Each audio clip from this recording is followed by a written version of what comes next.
Greetings, all Bitcoiners across the world. I have Matt and Bobbie Webb today. They are two kind minds, blue-collar couple from Western Australia. They have zero patience for the bullshit anymore. They woke up to the game being played, realized that the system wasn't built for our freedom, and they decided to start building their own game, as we all can as Bitcoiners. Their YouTube channel is about freedom in all of its forms. They're on other platforms as well. We'll get into that. It's about sound money, self-custody, Bitcoin, doing the inner work that it takes to get your mind around all this stuff. Of course, family, and then the blue-collar truth that hardworking folks kind of know that sometimes the elitists are a little detached from. They are unscripted, unpolished, and real, having realized that freedom isn't bought, it is built using the framework of your mind, your money, your time, and your location. You can find them on X, YouTube, Instagram, TikTok. I'm really excited to have y'all from Australia today. How are you doing? Thanks, Fritz. Great to be here. Yeah, we're doing really good. Thank you. Yeah, thanks, mate. Thanks for the great intro. That was awesome. Go ahead.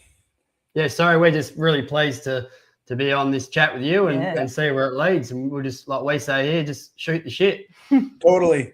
Bitcoiners to Bitcoiners. I love having new, fresh minds and faces on the podcast, getting to know new Bitcoiners.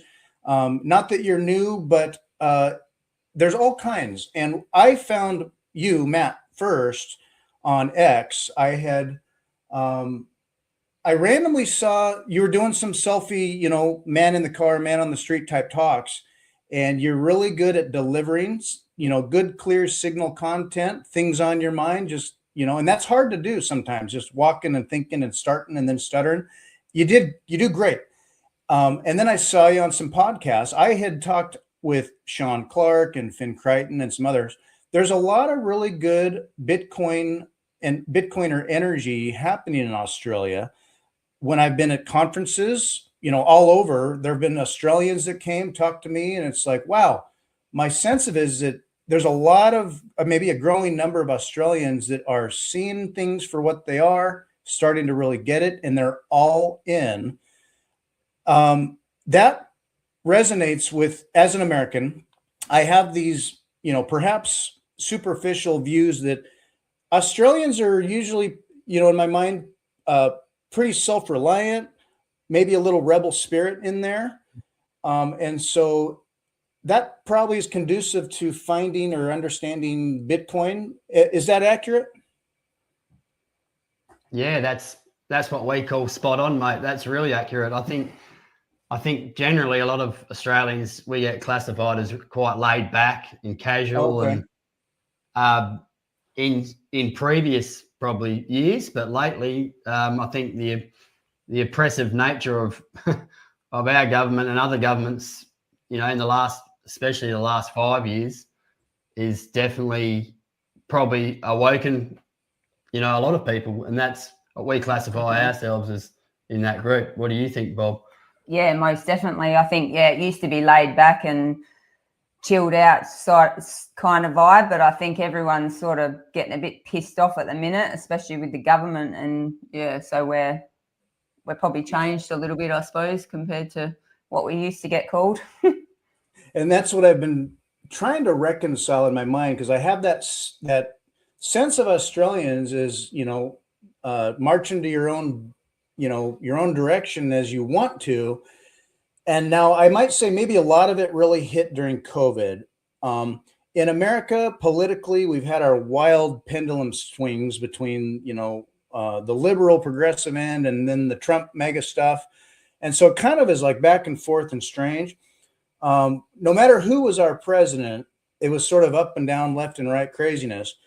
But I would see these little sound bites or headlines and things happening in Europe and England and in Australia that, let me just frame it in terms of COVID. So during COVID, oh my goodness, stuff that I would see happening in California that was some of the craziest like control freakish fascism stuff, I would also then see happening in Australia. And I'm thinking, Australia? How does this happen in Australia? These people can't tolerate this. The government in Europe, England, maybe Australia as well, it's like getting weird in terms of this spend that tax money, control all the things, really maybe kind of woke.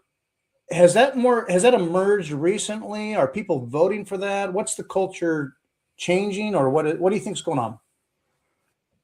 Yeah, I believe it has been like that. It's been bubbling away for quite some time, but it really seems to be coming to a head now. Even like you said, during COVID, Australia, we still get the sense that we're a bit of a testing ground. It feels like let's poke until we get a reaction, whether it's a positive one or a negative one. We would certainly awakened by that during COVID and tied up in that at that very point in time. That was a really big. This is not Australia, so in terms of our stereotype, globally, what Australia looks like to the rest of the world, that was certainly a culture shock in a sense. So, but leading up to that, I think maybe it was voted in, and it does feel very much like socialism, like we're heading towards socialism without getting too political. I'm not by any means an expert on politics, but you actually get dragged into it, don't you? I think they've played it pretty well with the division. Like they just seem to be able to divide people in every avenue. Like you've got a lot of minorities getting what they want, and you've got majorities being taxed to the hilt, basically. So again, that points back to socialism, doesn't it? It's like everyone gets a piece of the pie, no matter how hard you work. So that's certainly what's happening at the moment, and it doesn't really seem like our governments they don't want to fix the problems that the citizens are complaining about. They want to bring in the type of vote they want, so to speak, which we see probably across all over the world now, even with your with the elections there, and like you say, the Democrats, the red, the blue. I think we're just fighting amongst each other rather than like if we all united and stuck together against the government or so whoever it is higher up, but we don't. They've managed to get into our brains and divide us in so many different aspects that we haven't got the capability of being able to think of ourselves as one rather than split. Like I know that probably right. And there's there can be like a divide and conquer kind of an approach where it's like in America politically, like things are just barely 50-50 all the time. And so then we have enough random various issues, often social issues, not about the money, but just the, things we can argue about or disagree about. And then we're consumed and it sucks our energy and our angst about it. And then meanwhile, the main direction, is the same. And I can't remember exactly where I first heard it or who might have said it first, but even as my politics have shifted over the years around, it's that there is no red, there is no blue, there's the state and there is you. So perfect. As I found Bitcoin, so like watching Jack Mallers at one point, he was like why vote? I'm orange, I'm not red or blue, I'm orange. And I went through a process somewhat, in the past year where I felt it was, as an American, it's my duty. It's a citizen. I need to be informed. And I was, but then I'd vote or I'd try to vote harder and nothing mattered. No matter what direction it went, it was the same or worse perpetually. So then there was a little thought in my mind, this is not political advice, but I was like, you know what? I'm done. What if I'm just done with that level of politics? What if I was done voting? And all of a sudden it kind of just freed up my mind to be like, I'm done. And devote my time and energy towards what is working, because that is like divorced from the politics that at least we're fed. So have you felt that way, or does that relate to what you feel sometimes? Yeah, you said it perfectly, mate. Exactly how I feel. Yeah. You get past that thinking that during COVID we went to protests and we we tried to stand up, and you just felt like you were getting nowhere. It didn't change anything. It didn't, if anything, it caused more division because people would disagree with you. Or whereas I'm like that now with the voting with the government now. It's like you just can't be bothered, because as soon as they get in, it's just going to be the same shit because the money's broken. Like, it's such a great analogy, and you can point towards all the things we've changed since then. You know, like you leave that behind, you're like, I'm done. The same as the mainstream media, I'm done. You know, and then you hit the money, I'm done. The money we live in, everything seems to be a Ponzi, and when you actually know, you can't go back. So you just figure it out, and then you go, right, what can I do within myself and my family, our life, our nucleus? Like, that is self-work, and that's proof of work. And this is what's so great about Bitcoin. Once you actually, it just clicks. And I think if you keep going down rabbit holes, you don't sort of, it's good to have a knowledge of it, but if you can get stuck down there, and it can drain you and be quite negative. Whereas I think if you focus, I think Bitcoin gives you a positive focus and something, it brings back your creativity and your own critical thinking. It just, it's just great. It's just great, yeah. Yeah, it's like there's a war on for our minds, and so freeing your mind is such a key little hack, or really just a good based philosophy to have. Of like, it's, you still care passionately and deeply about, you know, values and things.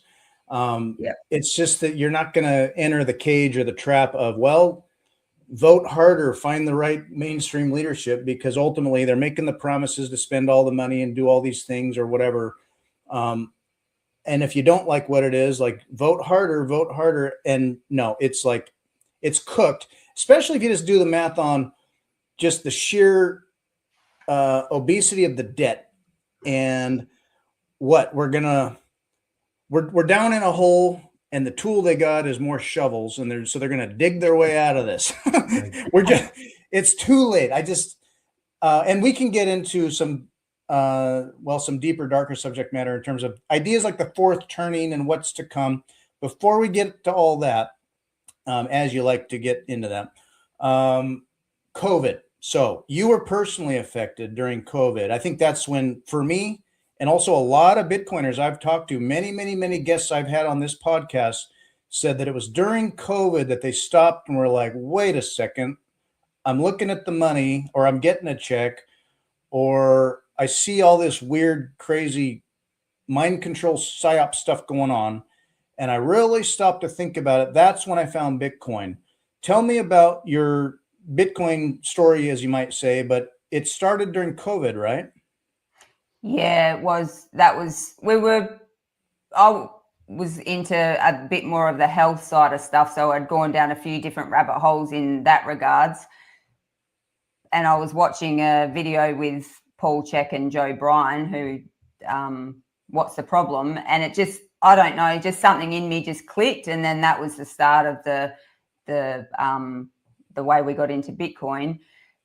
But through COVID, the business was hard. So it was division. It was, the business was earlier on. So it took a while for us to land with Bitcoin after we sold the business. So to speak to COVID, that was the bit where immediately it just didn't feel right for me and Bobbie. And I think for most people as well, but we took it upon ourselves to look further into it at the time rather than really get sucked in by that fear and control, which was just so abnormal for anything I'd ever experienced in my life. And having a business, wow, that was just bloody hard. Like you say, Fritz, like the small businesses just got crushed while the large businesses and, all the stores, the liquor shops, the taverns, they were all fine. The rules seem to really clamp down on the smaller fish while the big fish just scooped up the bait, you know what I mean? And there was no hooks involved. It was just, they just absolutely cleaned up. Like, people got richer, and the small people, small business people, they suffered extremely. And then the handouts came. So once the stimulus came, that again really cemented, like, this is just not right. Who's going to pay this back? And years later, you know, through the form of inflation and printing money, we're all paying it back. It's just whether you want to recognize it or not. Yeah. So your own business struggled and you had to pause or maybe stop for a bit there. And a lot of people really, I mean, I felt so bad for the small business owners of, I mean, certainly restaurants, but like a lot of all the little stuff that just relied on people being able to function in their lives, walking down a sidewalk. And so, we had a little cafe. So ours was like a restaurant. So we got, we could only do takeaways. So we had to just change our market. We ended up doing more like meals for the retirement villages and stuff like that, just trying to think outside the box to try get money still coming in. All the staff, they were all pretty much off, getting paid to be off, not working. And then we still had the bills coming in, you know, we still had the rent to be paid, the landlord, a great massive corporation, you know, of investors obviously own the commercial building. There was no discount given. Their rent was still flowing in. We just had to make ends meet. So the fairness was wasn't there. There was no fairness at all. And there was no one to help you. There was your voice wasn't heard. It was just put up or shut up. And then came the forced vaccination, and we can go down that path as well. But Bobbie couldn't have it, couldn't even work in her own business for how? Oh, wow. Yeah. I think 4 months and 2 weeks by the time that I wasn't allowed to work to when they pulled it. So 4 months and 2 weeks. I'm pretty sure that's all it was, or 10 days or something. But my poor mum had to cover all that because we were in business with her. So hard times. It was hard. And then we had people like, I wouldn't wear a mask because it just irritated me and I couldn't stand it. And a few of the other girls wouldn't either. And then you'd have someone that dobbed us into the cops. So we had the cops ringing us up saying, "Oh, we've had reports that you aren't wearing your masks in there," and blah blah blah. Me. So just fear driven again. Yeah. No, that's 100% true. And I understand people were in fear but it was crazy. It was very weird. Yeah, and I went through my own mental acrobatics around it where like I'm in the business of a lot of kinds of like risk management and safety and with humans and and next door to us was public health, and my wife actually worked there at the time. So I was getting a lot of the info. And so when it first started, I'm like, we do need to be careful, I guess. And I mean, I'm just being open-minded and smart about it. Like we don't know what we don't know, I guess. But when it went from like 2 weeks to stop the spread to maybe 2 more, and then, oh no. And I just initially, I saw it coming, and I'd seen this movie before where maybe I was just cynical, but it's like, no, this is like a new normal that they're going to ride this for, people. So you're defending yourself against people who are saying like, what, you're against science, as if they're following science, you know? And then 2, it's like, what, like, people are dying. You don't care if people die. And so the response to have a nuanced explanation or argument around what is going on here, really, what is real here versus, well, because they said so. And so it was hard to get over the hump of reality with a lot of people where it's so much easier because fear can be a mind killer. Fear can control 100%. People. And so people were just hung up on like, well, be safe. And so after so long, people started to get sick and tired of it. But I saw it earlier. My job site was contemplating requiring the jab. Same with my wife.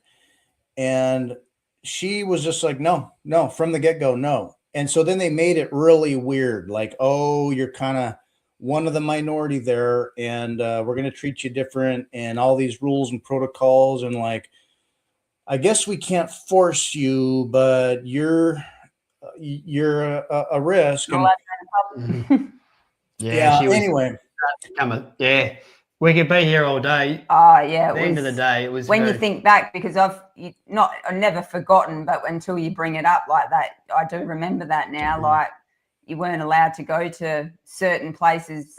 You had to show your vaccination. And it's like, think back now, you just think, why did people even do that? Like, fear. And now we're entering into another, if we can divert or change tack here. And now there's little bits of control, and what are we pointing towards now with the digital currency and stuff like that? It does feel like we're trying to lower people's, in Australia particularly, they don't want people to get ahead. They really, really are clamping down with anyone who's investing money and wants to be outside their control, so they can. It feels like they need people more dependent on them, so they'll vote their way. That's the way I perceive it at the moment. Yeah, there have been kind of random but inklings of banks that are like trying to shut down or control on-ramps to Bitcoin, or closing accounts, too much weird activity, whatever. Even as the big boys are wanting to get in on it and have their fair control of it, and like whether it's a quiet race or not, I don't know if it's really hit yet, but in the US, there's a lot of legislation revolving around grappling with this tech. But yeah, I think things could start getting weird. So I guess jumping from the last big psyop to what's next, the next plan off the shelf, what's kind of the, I had imaginations about what could be the next one after we're done with that. We're not going to fall for that again. So it's got to be something kind of new and different and novel, the new novel thing, mind virus, to get us in shock again, or go, well, it's an emergency. We got to respond to this. We've got this new war simmering or popping now with Iran, very much about money, macroeconomic, geopolitical strategy stuff. And I don't entirely have my mind around all the facets of it, but there's a vulnerability, kind of an emergency event vector, I guess. So it could be a lot of big things. Do you ever think about, as I do, what big heady thing could be coming next that is good to have some freedom, money, and mental flexibility about, and how you prepare for that? I'm not too sure. I think maybe more control. That seems to be whether we're not going to be, like you hear of 15-minute smart cities and stuff like that, whether everything's video surveillance and controlled. Like that, probably more that tracking side of things. So it tends to fit in with the World Economic Forum. And, maybe you won't own your house, you'll own nothing, but be happy. That, I think all of this, and our belief is COVID was again, like I said before, the testing ground. We'll push here, see how they respond. I mean, without getting too deep into it, that's what it feels like, because now, if you can switch off somebody's money, they don't have freedom, because at the end of the day, that's what your freedom is: your control, your money, no third party. Mm-hmm. That's what Bitcoin is, isn't it? I think that's why we all lead to this same position, because it takes work, it takes responsibility, but you are in control and you don't have to ask permission to use it. So as the governments and these institutions learn more about it, because we are still early, we are finding now, like you said, Fritz, the on-ramps and the off-ramps are where they're starting to try and control it. And that's why we always push hard on self-custody and cold storage. And once you learn that, it's a very freedom feeling. And that's what we at Two Kind Minds are all about, and what we really want to share. And that's the bottom line.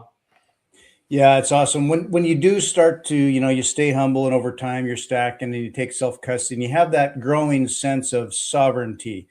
So you start small, but you start somewhere, and then it grows and grows, and then you can start to really build your mind or your view on the world around that.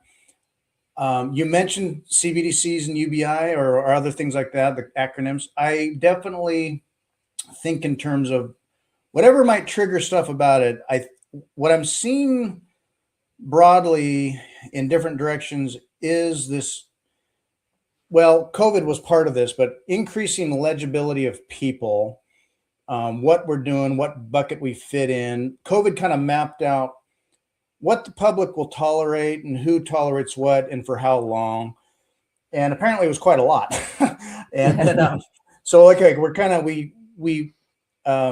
and why more isn't being pushed back on about it now, like criminally, after all this time and what we know now, kind of like Epstein, but it's kind of like fading into history. Like, oh, that was so last decade.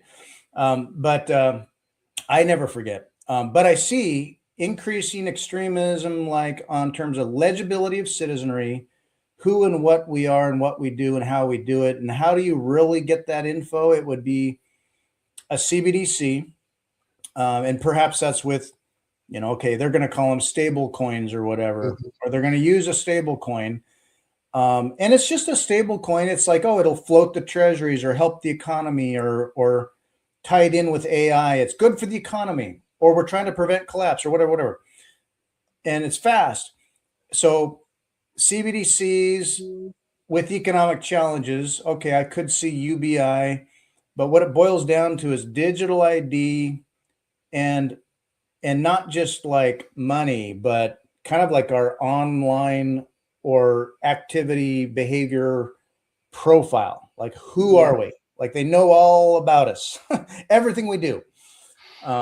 So that's where my mind goes about it. So then what? My answer would be, well, it's not the end all be all, but Bitcoin is a big foundation.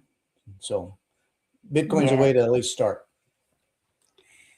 Yeah, the Bitcoin's it's definitely it's a starting point because it's something we've never had, and that's what we need when we need to resolve a problem, don't we? We have to look outside and find that very thing that, gee, maybe this is the answer. The way it was created and how clever it operates and how trustworthy it is, and that's what we've got in the world in general. If we speak globally, nobody trusts each other. No country trusts each other's dollar. I mean, the American dollar hasn't been backed by anything since 1971. So initially, it is just a piece of paper. Where's its intrinsic value? It's not tied to anything. So I guess it's been Band-Aid after Band-Aid for a while. You spoke about the 2008, the GFC. I think since then, it's obviously just continued on a downward trend. It's definitely not worth more than it was then. And that the fiat system obviously relies on debt. So, the spiraling debt in all countries, particularly, you guys in the US, what's it at now, Fritz? 39 trillion? 39, it'll be 40 just this year. And then why not 50, So, yeah, like you said, you're digging a hole and you're just throwing in more shovels, but sooner or later, those shovels are going to run out, aren't they? So it's got to have an impact somewhere, and generally the people pay, and that's what we're seeing here in Australia. Like the middle class now, that's it. They're coming. Like they've just changed. Our federal government have just done their next budget, and they're coming for the middle class. There's so much money, the honeypot in property and our superannuation here. It's $14 trillion. Like, it's such a perfect honeypot for them to go to, and that's exactly what they're doing now. They're reducing, the tax discounts they gave on what we call negative gearing here, so you can't offset your losses on an investment against your wage, so you can offset your income tax. And it's only on existing homes. If you purchase an existing pre-built home, you can go and build a new one, and you still get the negative gearing offset on your wage, on your income tax, but it just produces more tax for the government because 50% of a new house build here now in Australia is tax. So they're just taking from the people that are just trying to get ahead. They got no money in their savings because you don't make money in the bank if you got half a brain in your head, do you? That's why they go to property in the first place, isn't it? So they're trying to get ahead. You're making a loss, so you claim that loss. And then now they're getting you on the capital gains tax as well. So they're quite forthright now and arrogant in really taking from the everyday mum and dad investor. And it's just really frustrating to see, but it's also quite predictable, which is disappointing, isn't it? Yeah. And so even if the wealthy will be affected by some of these wealth transfer policies, it's the middle class that really feels it. We're the ones that carry the weight proportionally in terms of working hard, like blue collar work, to function on a reasonably tight budget to live. And you only have so much cushion. And then that gets weaned and weaned and weaned, and everything gets more expensive. So trying to stay out of debt slavery. I mean, and at the same time, you're just offered, hey, you can take cheap debt, or options on financial service debt options. And it's a trap where you can get into debt. And then it's like, well, okay, you're good for a while. And then those chickens come home to roost, and you're forever in debt. But you mentioned in your podcast description, so as a Bitcoiner, it's most obviously people think about, as money or a savings property, and their time. You start to value your time. You also mentioned your location and your mind. Tell me about those in terms of being prepared and resilient in the face of maybe whatever is to come. What are your thoughts on your mind, perhaps your spirit, and location, like where you live now, why you live where you are? Yeah, that's a deep one. There's a lot there. Yeah, you start. Yeah, well, as far as our location, we absolutely love where we live. Like, we live in Perth, Western Australia. It's actually one of the most isolated cities in the world. If you look at the map, it's the far left-hand side of Australia, the tip. So anything below is the Southern Ocean, there's nothing. It's a long way, west to South Africa, and it's a long way east to you guys, which we've been to America before, and we really loved it. But we have the beach. We live in a coastal southwest town. We have the beach. We have beautiful sunshine. There's so much we love about Australia, but it's just the control that's really. It's just been fucking ruined, if I can be frank, by tax and an agenda. And I believe it's a global agenda. But as far as mindset goes, our plan now is to have a plan. We never had a plan before. We were never taught to save, invest, look for other options, following obviously the norm. Real estate investment here is just the be all and end all as far as investment goes. Okay. Everyone, it's a measure, it's a measure of success in a way. Mm-hmm. Not anymore. Like the cost of living and the house prices now are just astronomical. So our mindset is spend as little as possible. Mm-hmm. Stack as much as we can. Stack as much sats as we can. And look after us and our family rather than, trying to worry about too much on the outer. So as Bobbie speak about our health and our health and our mindset. Yeah. Yeah. I think that's one of the biggest things with it is if you've got the right mindset and you're healthy enough, then you can and your money, you can have a way out you can leave if you have to, or you're self-sufficient. But I think your mindset's the most important thing, because if you keep going down the fear, and even if it's either side, it doesn't matter. But if your mindset's not right, you'll fuck yourself over all the time. Like it's very hard. It's very hard when you change everything you've learned over those years. We do talk about programming and the control, but it's very hard to change tact and raise children at the same time and have them follow your stance. And there's one thing that we are proud of is we stood up during COVID for what we believed in, and so did our children.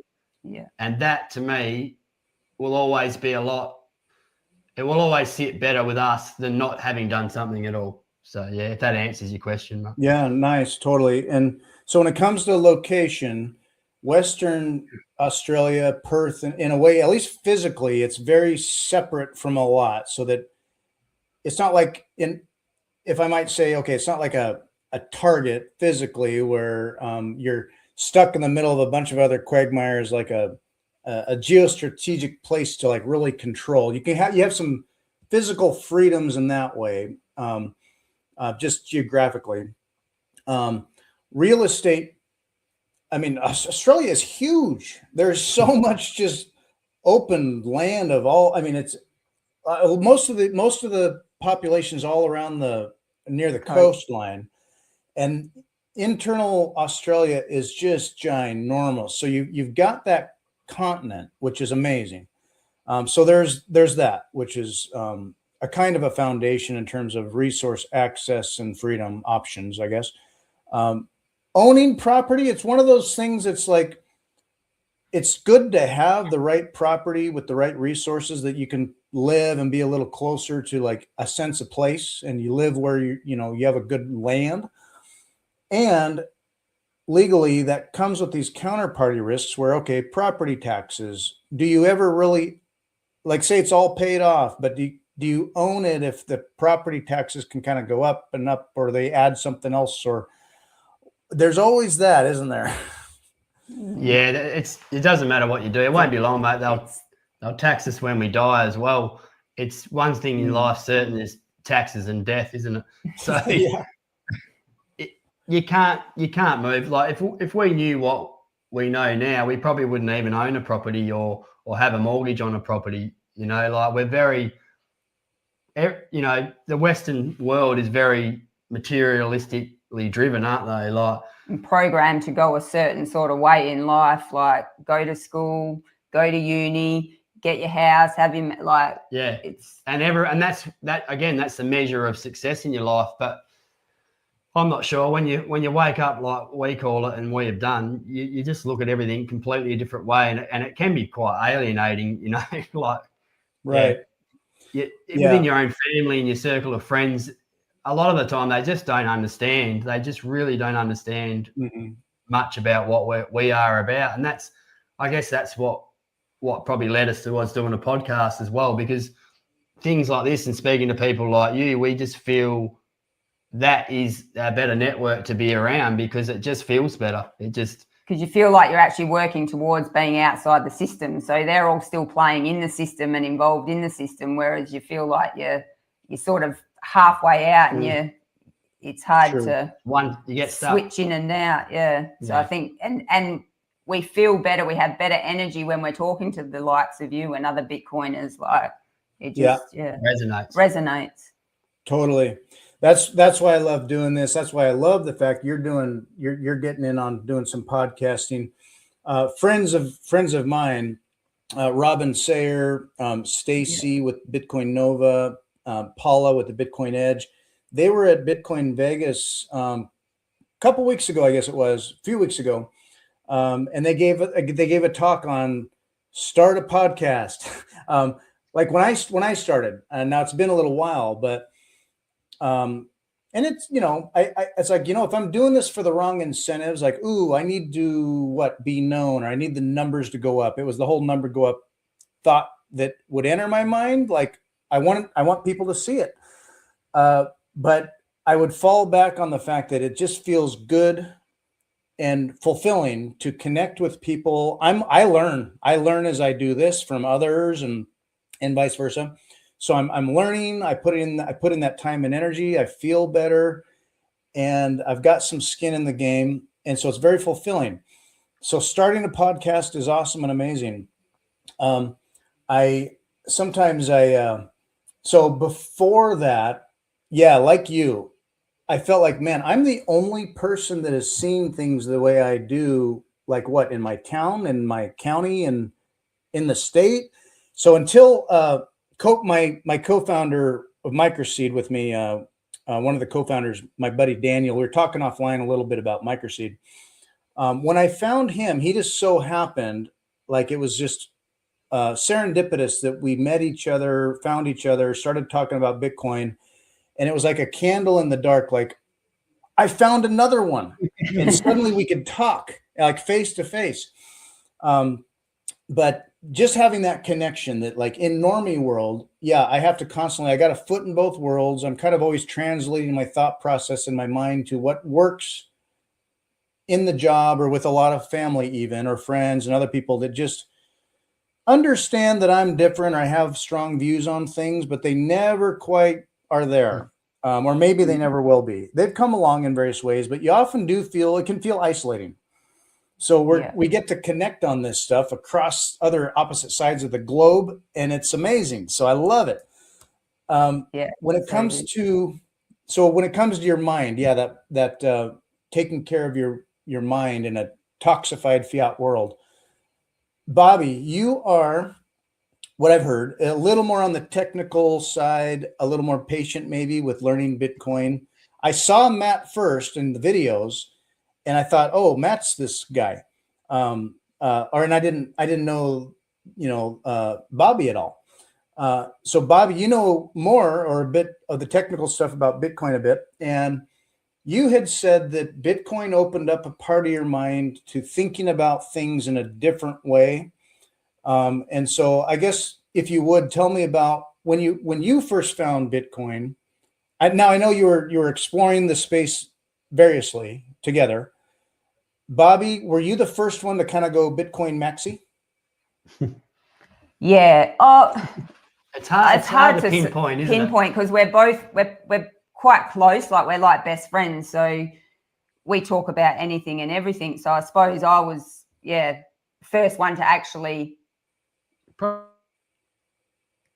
more the difference between Bitcoins would be where Bob went, this one's the protocol, like as far as technical goes, it was the Joe Bryan, wasn't it? Yeah. The video, What's the Problem, where it really explained where the money was broken. So I think that's the best way to get into it is watching, that where the money is broken rather than trying to sink your teeth in how Bitcoin works. And that if you can understand that the system that we're in is corrupt and unfair, then you've got more chance of having an open mind to understanding Bitcoin. Maybe I don't know. That's just maybe my thought, but yeah, well, it did, because that's where it opens your mind to, wow, like this very system that you can even think you're beating the system within the system by dodging tax and services. But every time you earn your money, they tax you on the income tax. Then you spend your money. We've got a GST here where they take 10% on every product you buy,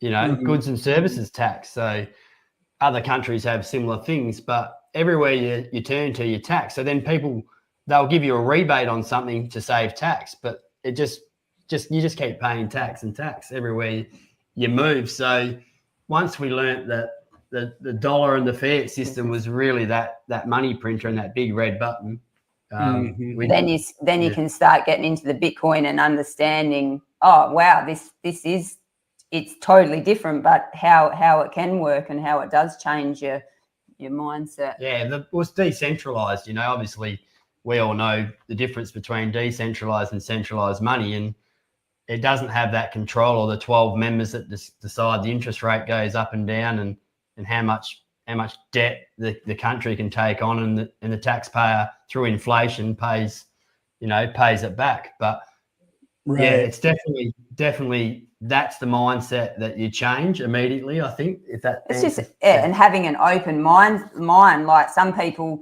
they have like something in their head that they're adamant that that's what it is, and if someone tells them any different, they cannot open up to think any other way. Whereas I've always, I think, had an open mind. Whereas I'll listen to what someone else says, critically think about it.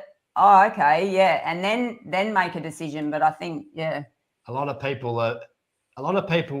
will talk and have an opinion and quite stern on a lot of topics without actually understanding where they arrived at that information. That's what I always find. A lot of it's subconscious, and we can talk about that. Right. Like, it can be just drilled into you daily. Like with COVID, the death rate was this figure that they just every hour on the radio in the background at work, you just hear, and it was just that fear, and you're like, and people would just regurgitate it and talk about it, and money's no different, and the way we are and the way we identify with our personality isn't always through self-work and research, if that makes sense. It's literally your opinions and your thought processes are formed by an external media a lot of the times that we just don't actually realize, do we? And I think that's where Bobbie comes into the fold. Like, you really think deeper and listen and ask questions, and then go and do a bit of proof of work yourself. So awesome. Yeah, and I want to get to the marriage about Bitcoin and marriage. That what is the problem video? I tossed it up on stage here real quickly, but this is a great one for people as an introduction to overarching, like, the system, that the self-preservation system that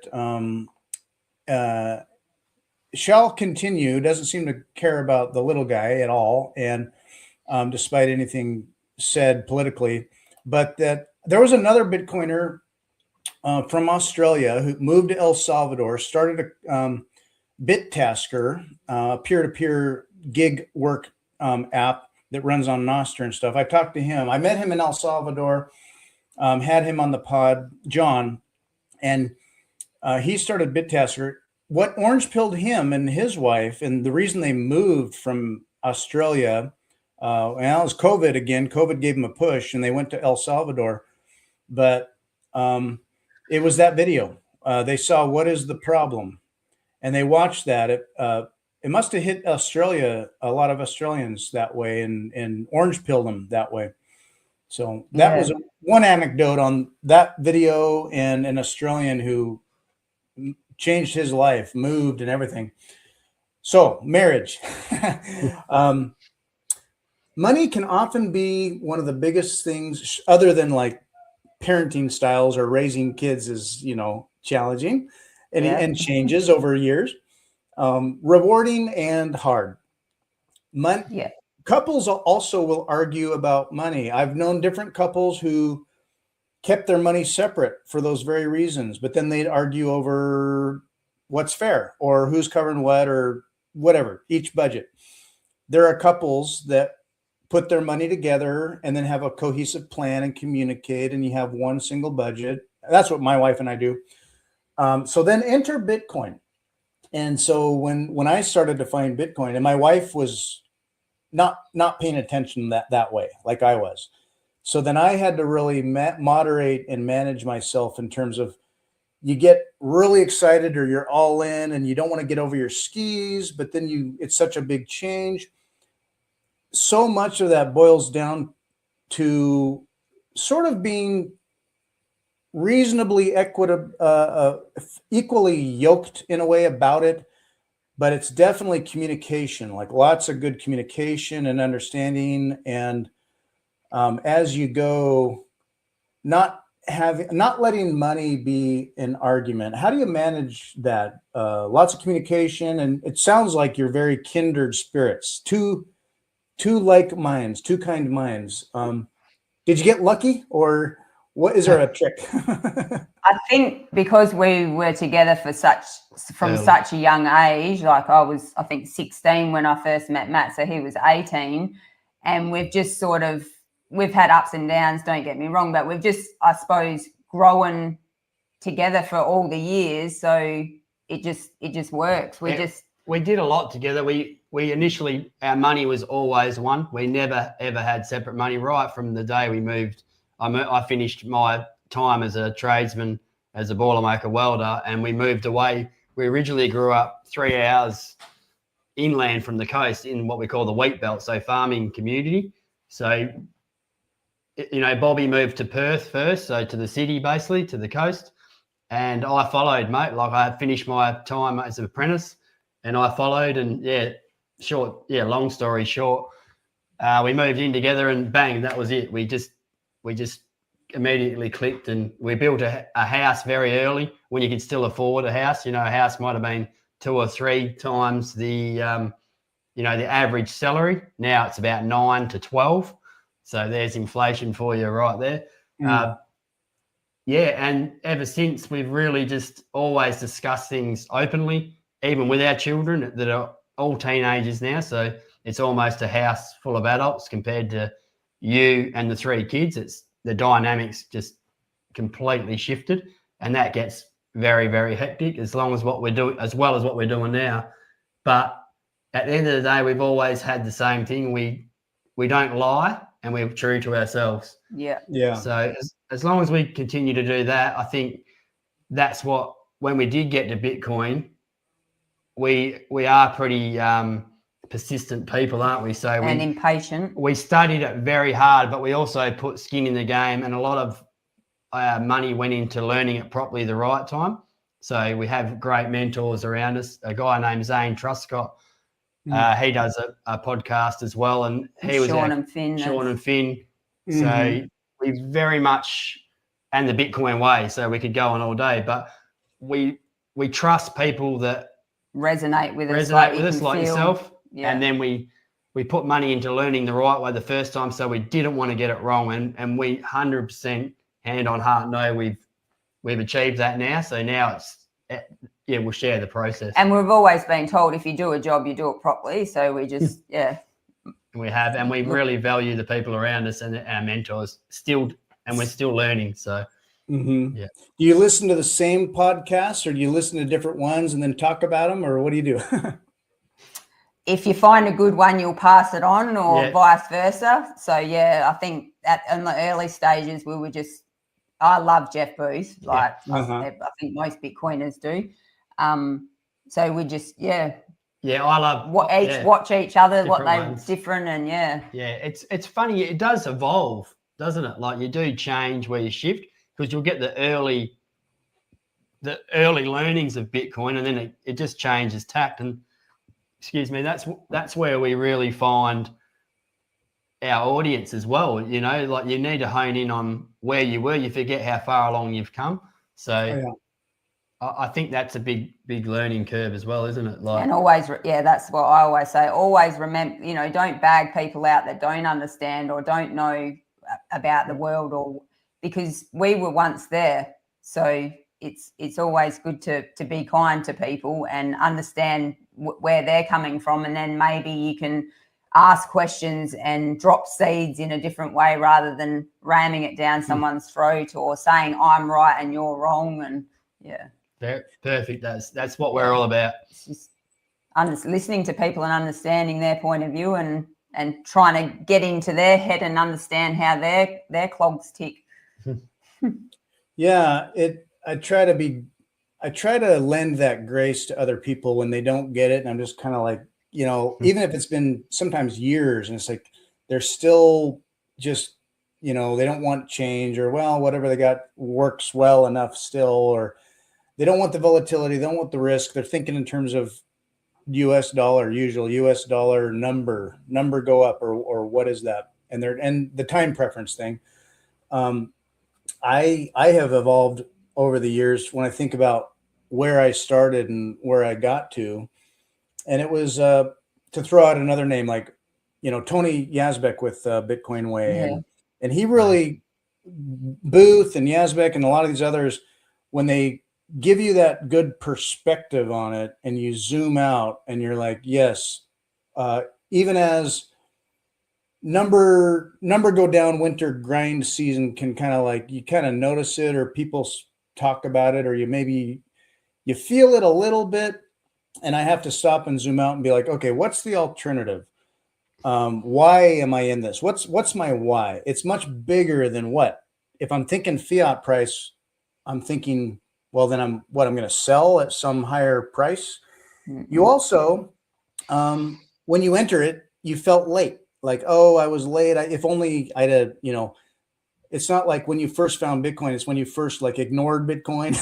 And so you felt late. And I just have to remind myself, it's still all so early, and other people who are going to come in and feel late, I tell them, no one's late. There is no late. You're either in and launching or in going, or you're doomed. So just get in. There's a lot of myth around that, isn't there? Like, we were the same, and like Bobbie was saying before, you got to remember where you were, so meet people at that level, because You did. Like we had the shit coins and then Bitcoin sat above it, always on my favorites, on my app, on my phone. But I'm like, I can't get one of them. I'm too late. Oh, That yeah. late It's feeling, expensive. it's too expensive. You didn't even know what a Satoshi was. Like, Right. and that's the thing I'm having conversations with now. The guys at work, we have got a little bit of a circle, but they're not too far into it to realize exactly what it's about. They're slowly getting there, and they do ask me questions, but it can be a little frustrating when you point them in the right direction and say, look, go and watch this, podcast, go and watch this clip by Joe Bryan. And then they'll come back and try and shoot holes in Bitcoin. It's like, did you watch it? No, I haven't watched it. It's like, well, you're wasting my time, mate. And it can be bloody frustrating, but yeah, we all have the same stories. And some people you'll never orange pill, or they never want to, and that's fine as well. Like that's they'll get pushed to it eventually, I would say. But I think But at the minute, if that's not for them, I'm not one that's going to sit there and go, oh, you're a bloody idiot and you should have it. And it's up to you at the end of the day. It doesn't bother me whether you have it or not, but I want to see a better world. So that's the reason why we do what we do, or want to do what we do. Yeah, I've got to temper some future where I don't want to be like, I told you so, or how long, it's like, oh, okay, you're ready now. Yeah, you're not late.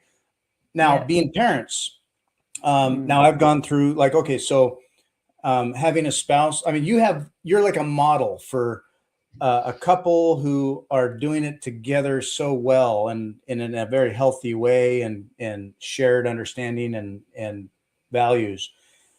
Now, as parents having kids, I have not entirely orange pilled my kids, although I got them off zero. I'd have the conversations, but depending on the kid, every kid's different, but some kids, if it's pushed too hard, they want to rebel or just do something different, or they need their time and space. So there's kind of an art to, now it sounds like you did well with, like, say, through COVID and everything else about it with your kids. So you've got a good connection that way. Kids can be tricky though. How are they with it all? And where might you see that going? They are very tricky. And that's what we're trying to implement at the minute is they hear us talk about it nonstop. Our family, like, we're open, like we said. So we have open discussions, and if they're around, they hear it, and they're pretty good. They're pretty awake with a lot of things and how the world runs and stuff like that. They haven't fully got into Bitcoin, probably because they're all doing their own little thing as well. But we would love someone to be able to, like, for them to sign into a group that was teaching Bitcoin, because you know what it's like. Kids, they'll listen to someone else that's talking about it, but not probably their parents. Like, it's very hard for that age. If I look back again to when I was that age, like it can be sort of boring, like investment, and it's a long time horizon. So, everyone wants everything now, now.com. So I find that as a bit of a hurdle, but there's some people in our space, in our groups with Sean and the Satoshi Mastermind, like Finn Crichton and Joey at Sats Down Under. Those people are definitely looking in that space to the Gen Zs and just teaching dollar cost averaging, $10 a week, whatever it is, just to put that little bit away, only the amount you can afford, and just watch it grow. Set yourself a target. Your point one that Zane Truscott, one of our mentors, talks about, the compound annual growth rate on that could be really great if it's going to head to where we think it's going to head, and the adoption rate and the things that are happening with the big boys, like you spoke about earlier. It's for everyone. Bitcoin doesn't discriminate. Everyone can have a piece. The richest man in the world and the poorest kid in the Congo can have some. And that's its best attributes, is just it's freedom for everyone. But there is no rules with who owns it and what they do with it. It's just how you study it and understand it, which is what we're trying to do with our kids. And there's a lot of noise and FUD out there at the moment, and it's a pretty tricky part. How did you get them on, Fritz? How did you get them on board, your kids? So I started, so I would talk about it, and they'd hear me talking, and sometimes it's like, oh, there's Dad talking about his finance stuff. And, I wasn't, when I think about it, it wasn't until my 30s that I really started thinking about, like, investing or saving or my retirement and and all that, even as it was years down the road, I was late and slow, like a lot of people are, in terms of thinking that way. Because you're a kid, you're just kind of like here now and following interests and pursuits, and savings and investment and all that is naturally really kind of an older person's like concern. You know, you're kind of like, I don't know, I'll be fine. Also, I think this current generation coming up, legitimately, I mean, I had a slight hint of it, but not like up and coming generations where they more overtly kind of feel left behind or left out, where, oh, like the boomers got theirs or Gen X is okay, but the cost of housing like 10x and then 10x again and over decades. So I'll never have a house, or jobs don't pay what they were. Things are more expensive. We're being stolen from, and it's not to have a generational conflict that way, but there could be that feeling from some young people where those older people are leaving us with the legacy of debt. So screw you all around. There could be that barrier. What I did for my kids was other than tactfully talking about it and not just, hey, save your money, kids, but kind of like the system generally and what we're all like living in, invisibly breathing. Yeah. I just, as gifts here and there a little bit, I gave them gifts of a little bit of Bitcoin that I could, just afford as a gift, knowing that if they lost it or burned it or threw it away, it is what it is, okay. And I bought some little Bitcoin coins. Now I'm not saying this is a good way to go as far as actual like custody of anything, but they were coins that had a public QR code on the outside that you could scan it or look it up and you could see the balance. And on the inside was a private key that you could put stuff on it. And so I gave them these tangible little physical coins, and I don't have one here around, but just for example, like you've got you give them a coin and it's like, this has Bitcoin on it. It's got 0.01, 0.001, whatever. It's got 1 million Satoshis on it, and so this is Bitcoin. I'm going to give it to you. I think it's valuable and will be more valuable. And I think it's important and I want to give it to you. And this is yours. I would say keep it safe. And then I kind of just leave it alone. So I did that for my kids, and I don't bug them about it or say, you still got it? You do anything to it? Because I don't want to like have them, feel rebellious about it. Yeah. Years later, so last summer into the fall, and the price had started to hit a new high. It had broken 100, and then I think, it was in the 120s or approaching that. And one of my sons came back and was he was a little money tight. He's in college. He's got a car. He's got to maintain little things. And he was like, hey, I should sell some of this. The price is up, and I want to sell some Bitcoin. And I'm like, oh, okay, tell me about that. And again, I'm not launching in like, I'm like, oh, let's talk. What do you think? Listener, being a good listener. And he's like, well, my car needs this and that and the other, and I've got some tuition payments, and I got to buy some books for the new quarter, and very living reasons, and Bitcoin's like 100 and whatever now. I said, okay, yeah. I said, here's what I think we should do, is that once you sell that Bitcoin, once you trade out that Bitcoin, you can't just get it back as easily, or you just don't know. It's like, it's better to just hold on to that, and let's separate our thoughts and ideas about Bitcoin as a property versus kind of our fiat world, fiat money situations we find ourselves in. So how about we talk about the fiat problems and what is it there? Like, basically I'm saying, I would like you to keep your Bitcoin. I'd much rather you keep your Bitcoin. Let's talk about the fiat. What does that add up to? What does that look like? Whatever. Do you need a little help? Or maybe we can figure something out. what I ended up doing, I helped him out a little bit on fixing his car. Yeah. And then what he felt was, oh, I didn't sell my Bitcoin. Dad thought that was important. He helped me out.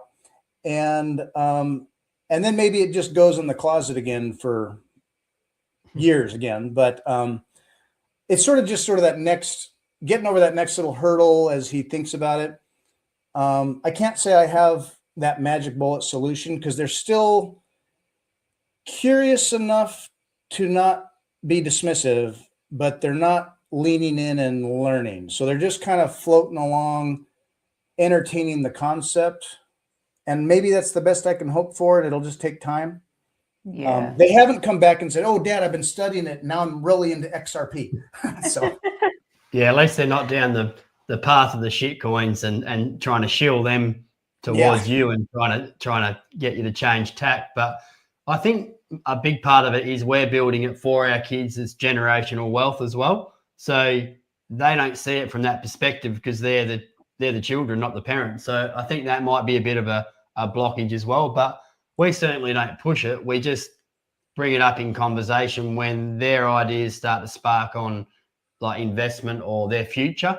So we always try and tie it in. Well, this will be a part of our future. That's what we're building it for. And our oldest daughter, she's 20 and she's studying holistic health through Paul Chek Institute, an American Paul Chek. And she's looking to, take money maybe with Bitcoin. Sean Clark's actually going to jump on a call cool. when we organise it, and he wants to pay her, and that it's only going to be Bitcoin. And he said, I'm not going to do it.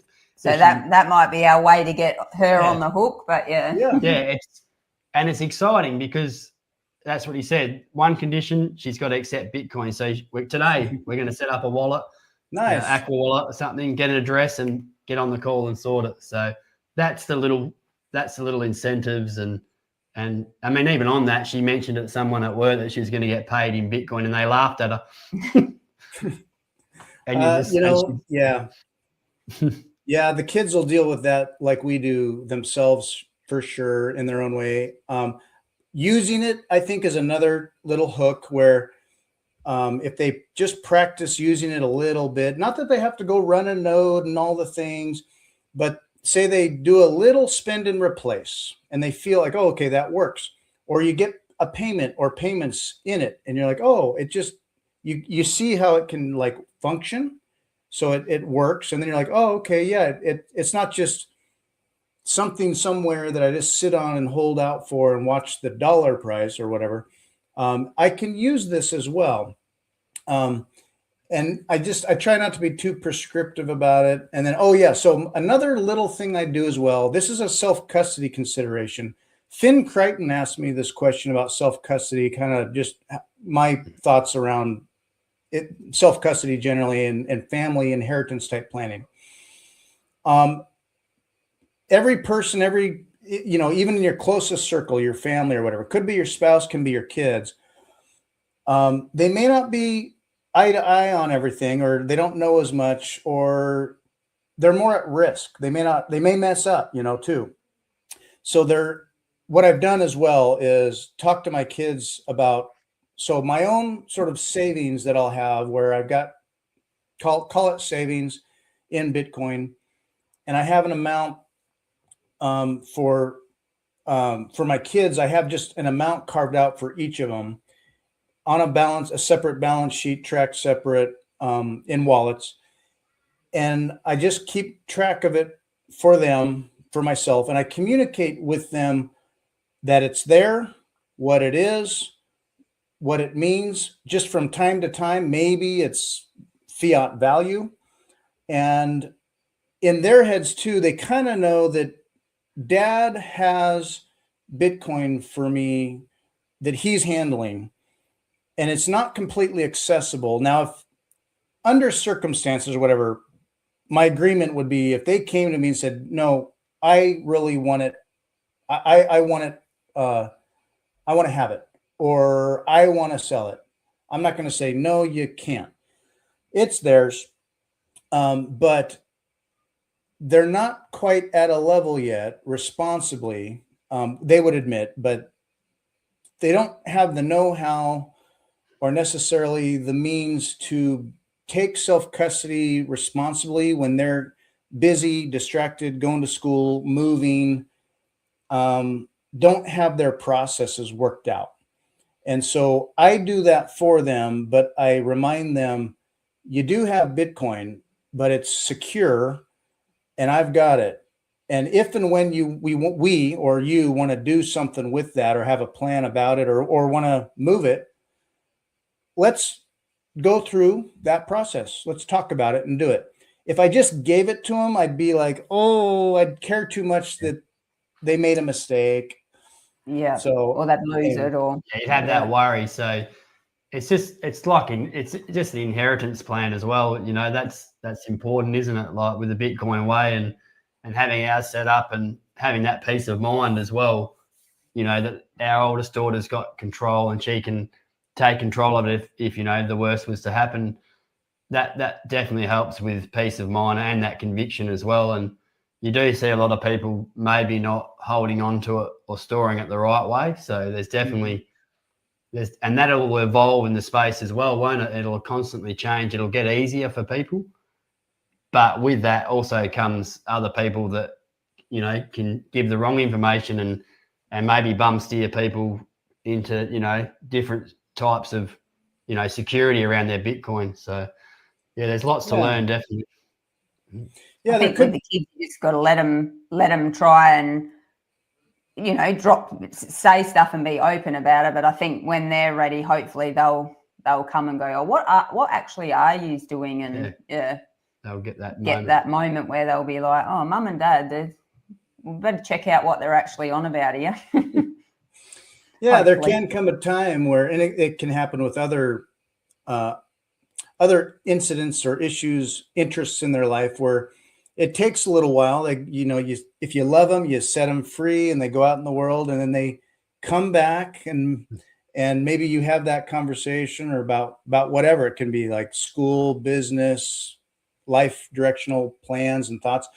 When it comes to the money part of it, if they come back around and they're getting themselves settled, they've got their life maybe going in a way, and maybe they're ready. And at that point, you can talk about, you know, say, hey, about this Bitcoin, are you set up to use it or have it? You know what you got, and maybe later they come around and they're ready, or in some semblance they're ready, or at least they're curious, or they say, yeah, like, yeah, I know, I don't know where to start. I don't know what to do. And then you can kind of start that and see what they're ready for. And if they're ready, move a little. Bang, bang. And if they're really ready, like they get it, and you feel that sense of trust, like, man, I don't want you to feel bad if you mess something up or whatever. And if they're set up and they're good and they're going and they're like, yeah, no, I'm good on this now, I think. Well, then it's yours. And you make that, maybe you sit down together and you have that family transaction, you know, feel it. So yeah, be good. Look forward to that day. That's good. And then so managing other family in your world, it is hard. It can be hard when people close to you, people who you care about, you love, they love you. I have this with my family, but yeah, they know you're into Bitcoin. Like my mom will like worry about me, or, well, you know, diversification's good and stuff. So, and I get it, but do you ever find it hard now, not letting, sort of like politics, not letting Bitcoin get in the way of what otherwise should be a healthy relationship, or not needing that relationship? Like, you love them, but they'll just maybe never get it, never will, don't want to. So, being okay with that, is that hard? Yeah, I've got, like, my mum and dad and my brother are all into it like we are. So they just live around the corner. So it's good. We go around there and talk shit for hours, and nice. Yeah, we love it. But yeah, definitely there's other people in the family that they probably know that we're into it. We've you know, mentioned it. And if the conversation isn't there, or they're not, just let it go for now and see where it ends up. I I don't want to push it on anyone or cause division, because I think with COVID, having that such division there, it's not worth it. I'd rather just, I'm doing what I'm doing. I'm convinced, I'm happy. They're doing what they're doing. They're convinced with their path and their journey and what they're doing. They're happy. Let's just, meet them where they are. And yeah.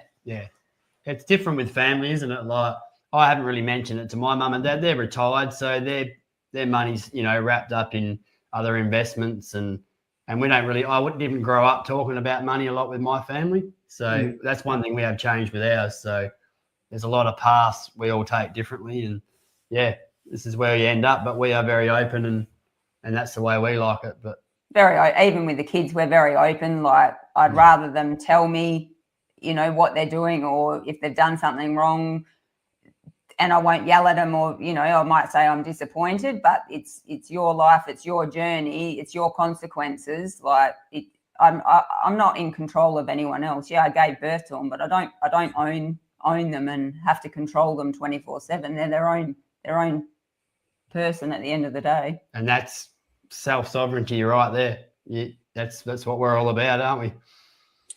Yeah, sovereignty.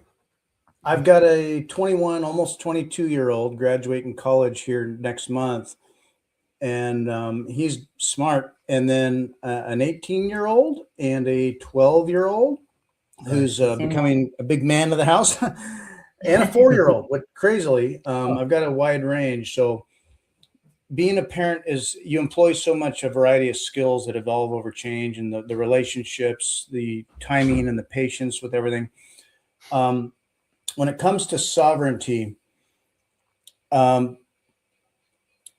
it's easy to say, okay, well, Bitcoin fixes this, and so going on Bitcoin becomes self-sovereign.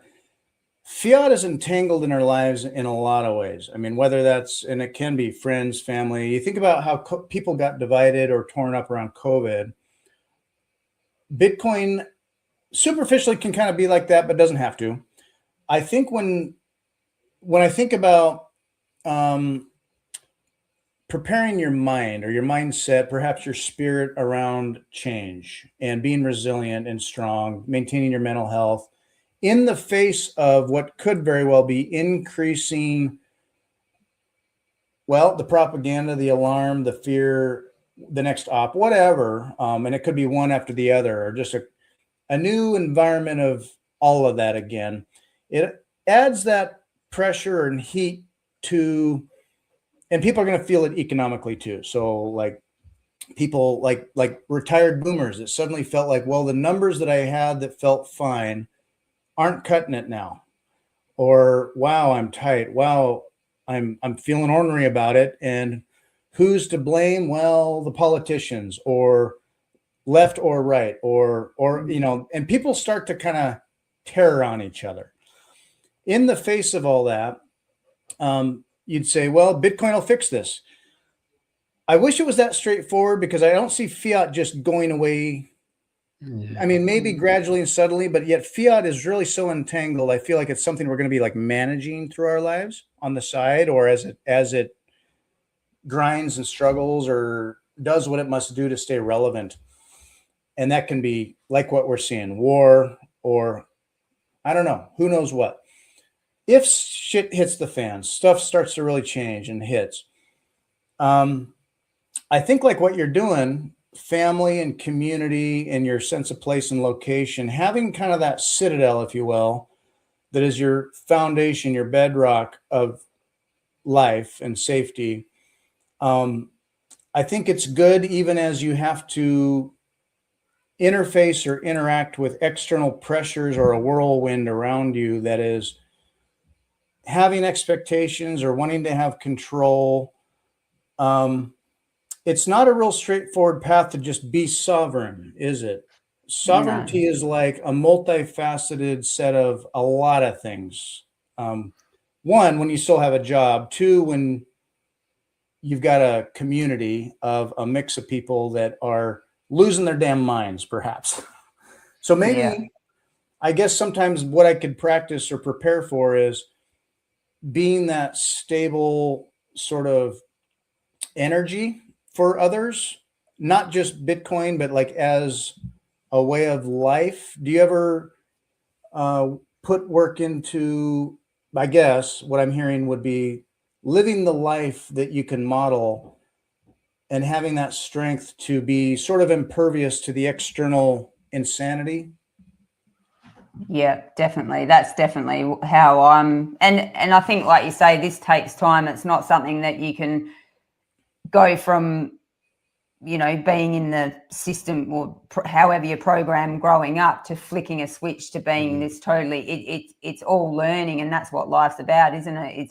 It's learning different skills and mindsets, different, getting your mind right and yourself right, your spirit right.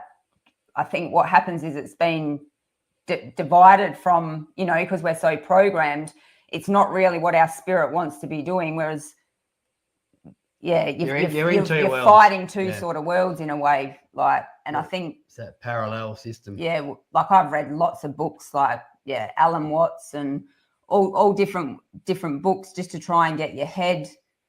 I think it's not something that you can flick a switch and you just get it over time. And it takes a long time of self-knowledge and self-work to be able to have that energy, like you're saying, where you can sit in a room of people and be comfortable and listen and not get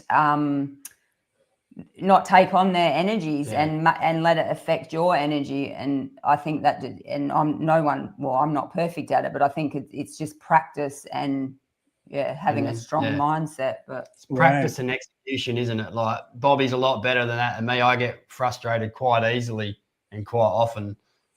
Sometimes I'm probably ahead of the game, like I said, get over your skis too much and overthink things. So it's trying to have those periods where it is for you and quieten your mind and work on your self-health and, your spirit, like we talk about.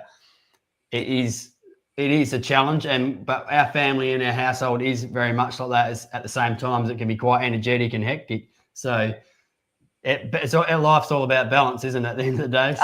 I think the biggest thing with all of it is awareness. So as soon as you become aware of whatever it is you're trying to control or fix, if you have no awareness of where you're going wrong or why you're getting, like, have that horrible tense feeling inside yourself, if you're not aware of it, you can't fix it, can you? So the first thing is to become aware of the energy that you're feeling inside yourself.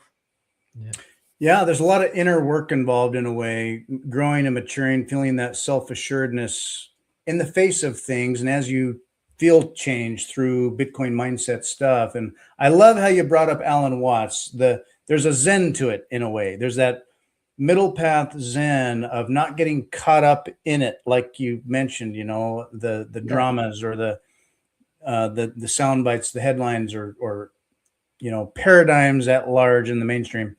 And being centered about it. And so, but it's like a lifelong learning thing. So I've felt that myself. Exactly. So, that's why that's why we're here. Well, with Signal, you resonate, you connect to, it's all energy, isn't it? Vibration. So you connect to people that are on the same. And at a certain point, so you've done a lot of the good proof of work for yourselves through this for a while. What was it where you maybe turned a corner or decided to take a next step? And I'll just say, put yourselves out there and get a little more vocal, visible on X, on YouTube, starting channels, Instagram, elsewhere. How did you come to that decision, and how's that feeling? I think in a way it was because when you know what you know, you do isolate yourself, whether you don't do it on purpose, but when you go through the stages, I think you feel a bit like a loner, and you can't be bothered, in a sense, talking to other, like, I don't know, I find it hard to explain it. Yeah, I think what you're trying to say is it does alienate you at the start, and then you start that self-doubt creeps in, and then And then you start talking to probably where we went, we started talking to family. So Bobbie's brother, we mentioned to him, and he was on board all through COVID, and we had our relationship got a lot better through COVID, to be honest, because he was always, not a conspiracy theorist or whatever you want to label him, but he was always on to what was going on in the world. So to fast forward, when we first mentioned Bitcoin to him and he just jumped full on in like we did, he then started asking us if we could explain it to his partner and family and his children. And that's probably where I first started doing it and we were only early, but it was like, that's when I first got asked to be a coach or just to explain it and do a dot point little seminar at a family dinner. And I think once Bobbie's mum is into Bitcoin as well. So I think it just grew from there, and people that we watch like Sean Clark and what I spoke to him personally, I just reached out privately and he called me back like within half an hour, like That's just on awesome. a personal call, because I was struggling with things. Great guy, mate, absolutely superhuman. He just got on the call and I poured my heart out in a sense, like mentally, some things I was going through, and I thought, wow, this is pretty special, isn't it? Like, so that was it. And then Sean helped us get going, and we met Finn and Zane Truscott. So I think it's going from being, in normal society and, doing all the, going out drinking and partying or whatever. And then you go to a hibernation and, trying to find yourself and working on yourself and finding Bitcoin and just your family. And then you get to a stage where you're like, wow, I want other people to be able to feel what we feel. So then and you can't go out and just start talking to well, I don't anyway, random. So I suppose doing it on a podcast, you can get your point across without, well, you can find the audience that wants to view. Yeah, that's that are looking for it. They might be on the fence or so. And then to the end point of that is how we feel now. Well, excited, still nervous. Yeah. There's a whole mix of emotions, but definitely the more we do, yeah. It's like you've got a bit of a goal now. You've got something to look forward to in a way, rather than just plodding along on the treadmill, waiting till you're 60 to retire. We're excited to get into it and learn more and connect with other people. And yeah. A couple of years ago in Portland, there was a Portland conference, the first one in Oregon, and Jeff Booth came and gave a talk, and I was contemplating things about a podcast, and I listened to Jeff Booth say, everybody's doing different stuff wherever they're at. You're here apparently for a reason. You're into Bitcoin somehow, some way. And so whatever you're doing, what's that next little step you could take to kind of stretch and grow into it and learn or create or something? What is it to you? Is it just stacking, or is it producing or communicating? And just think about what it is that you might do that's your next step. And I sat there and thinking about it, and I said, I do need to just make this podcast more of a thing. And then whatever happens, not like I have some goal that I got to get to necessarily, but just to do it. And turns out you can just go out and do things, just do it. And yet it does take that little bit of courage in a way to like, okay, ready. And you, like we were talking, like, I don't always like the sound of my own voice, or I notice all my little tics or my ums and ahs and habits or whatever. I can scrutinize myself as a critic, but you know what? It's fine. You're doing it. And that's what counts. You're doing it. And then you press record and there you are. And then with practice, you get better. You get better. You do, and after a while too, like you said, you look forward to it. When you finish it, you're like, oh, I feel great. It was cathartic. And you're going to learn and grow so much. I'm really excited, and not to be patronizing about it, I'm very proud of you for doing it. I love it. I love seeing new contributions to the space, another channel, however you want to do it. And I think there's a really good audience in Australia that is hungry for this, not just already knows they want it and are looking for those, those voices, but are going to find it or need it. Didn't know they needed it and find it. And then here you are after some time, you just never know where it could go. So it's super exciting. I'm really excited for you. I'm the same. I'm like, Matt, I don't want to, I love talking to people. But as soon as the camera hits record, I'm like, I don't know what to say. I just mumble and fumble, but I love talking to people. And it's definitely, and even when we've done one, Matt will go, come on, you want to watch it? I'm like, nah, I don't want to watch it. I don't want to watch myself on the. It's hard to watch yourself. It's very hard. That's where I'm struggling is the videoing side of it. It's definitely different for me. But I think if I just keep doing it like you say and relax and what comes, it comes. This is who I am. So I'm not going to be. I will never be a reporter or someone like that because I'm not articulated with my words. And we can't work the script. So maybe that'll come. Some of it. Maybe later. We just want to be comes here. As you get better. I'm not sure, but I find myself I get the most stilted or hung up when I have too much of a script.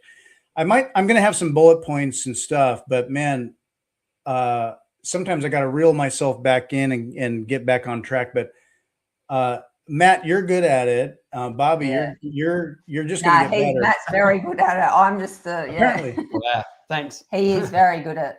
And people are forgiving. I think people, like, you might come away from something being like, oh, that could have been better, or I did that thing. And people won't notice or they won't care. Now, I will also say, when you get a troll or two, you've made it. I'll get some comments like this and that and the other, and it's like, at first I was kind of like, what, really? Oh man, and I care. And then, so part of me, instead of just being like, fuck them, part of it is like validating that, hey, people are watching it, I guess. So there's always going to be trolls. So they're always. We just ignore them, don't we? Yeah. Just don't answer. Yeah. I'm not going to get in a fight with them on the keyboard. No. I got to win. Yeah, right. No.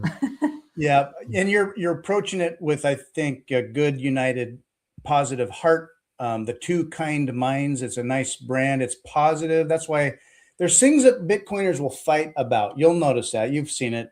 Bitcoiners themselves will fight over, the nodes or how maxi are you, but do you know this? Do you do this? There's always another thing like that you could be, schooled on, or, Michael Saylor and strategy stuff.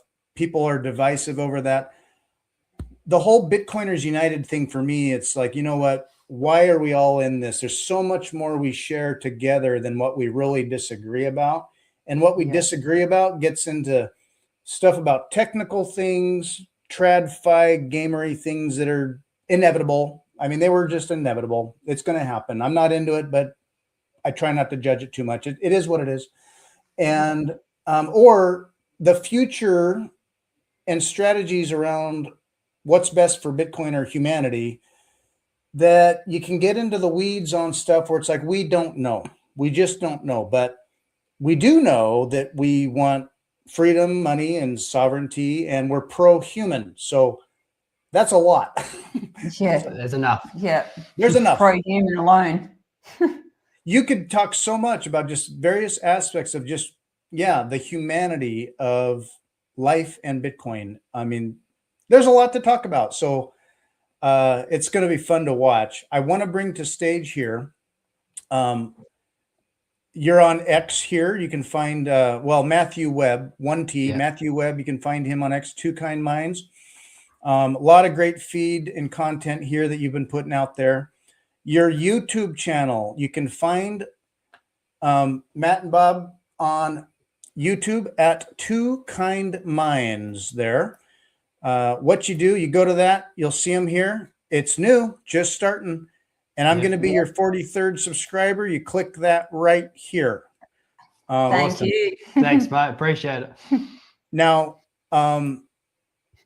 It's Instagram content. Again, you got the Two Kind Minds handle on Instagram, instagram.com, Two Kind Minds. You can follow them on Instagram. I'm not logged in here, and I got banned from TikTok, but it's another avenue. Well, this is I've never been on TikTok, and neither has Matt. So this is it's all new. So Awesome. We've got individual Instagram accounts, but otherwise we've just set it all up as new and just see where it ends up. It's learning and skills for us at the end of the day anyway. So different people, and you've actually gained quite a few subscribers. I think I was looking at it earlier this week, and I think it was 30 maybe. So with this podcast and whatever it's going to grow. It's going to be great. I'm so excited. Thank you. And getting it out there, different platforms, different people go to different things. I'm more of an X and a YouTube guy. Some people do Rumble, whatever, but you're putting it out there. I can't wait to see it grow. Is there anything that you want to talk about the channel and what you're doing that I haven't gotten to? I think you've done a pretty good job, mate. Appreciate all that. Yeah, I think we've covered everything really. The name Two Kind Minds explains it in a nutshell. We are genuine people that just want to have genuine conversations around what's happening in our lives, and it can be government, politics, money, health. We are just going to talk generally about everything and just share our story. And we'd love for people to reach out, put things in the comments, let us know what they want to see, what they don't want to see. And where we're going wrong. Yeah, we're just very, over the last 7 years, we've learned to pivot and change and adapt. So that's our story, and we'd love to share it, and we appreciate everyone that watches. Yeah, especially you, Fritz. Yeah, and the people that have us on. Yeah, it's been so fun and awesome. Great to meet you virtually across the planet as we can with this amazing technology. Like I said, I'm looking forward to seeing more. Someday, perhaps we'll see each other in person. Someday when I'm traveling more again, I'll have to visit Western Australia someday. So do it. If we're still here, do it. Come and see us. We're still here, definitely, mate. We're always open to anyone visiting, especially a Bitcoiner. I've never met a shit Bitcoiner. Yeah, that's awesome. On that thought, do you feel pretty good about where you're at, or do you ever entertain moving or traveling, or if things got really bad? Like, every country's different. Been to El Salvador. I'm like, you know what? There's some solid stuff going on here. America has, every different state is a little different, but it has its things. Have you ever thought like John Byrne with BitTasker, would you ever up and move, or is Australia really where your heart is? I would up and move. I'm at the stage now where I could. Yeah, it's on our time horizon. We don't know when. Depending on how things pan out. I love Australia. We're what we call dinky die Aussies. That's an Aussie slang, but it's sad to see where it's going. But we'll wait and see. We have options in place. Also growing too as people. I think staying in one state for your whole life. I think it'd be good to go and experience other parts of the world and realize that you're only a tiny little fish in the sea. It's a big world out there, and there's a lot of good Bitcoiners everywhere. So yes, I hope to see you in person someday, and we can do this again sometime. Like as your channel grows and we're all doing more, and we're really feeling it good again. I can't wait to see you down the road. So thanks, Fritz. Likewise, mate. Really appreciate it. Thanks heaps. Thanks, you both. Everybody, thanks for joining. We'll catch you next time. Bye, everybody.